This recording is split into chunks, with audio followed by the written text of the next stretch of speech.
UFAD, Underfloor Air Distribution System. It is one of the HVAC solution which is available out there for us to use. Now, as the name suggests, underfloor air distribution, the supply air is actually distributed from the floor as you see in the animation. And return air is being collected from the top from the ceiling. This particular solution is highly effective if the floor to floor height is low and yet you want to achieve higher ventilation effectiveness and air distribution effectiveness.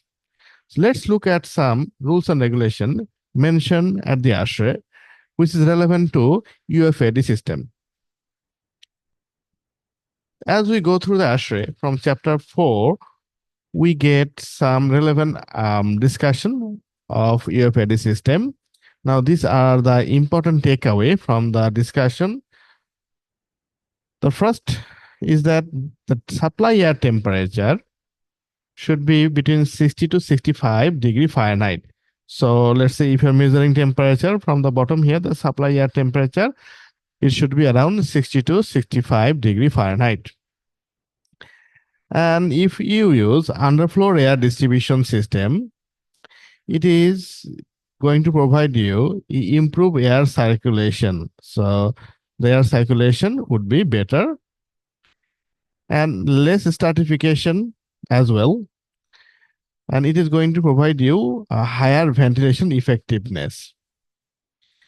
The cooling coil leveling temperature should be between 50 to 55 degree Fahrenheit typically. So for instance, if you're having a FCU unit here, the temperature of the air leaving from the FCU unit should be around 50 to 55 degree Fahrenheit.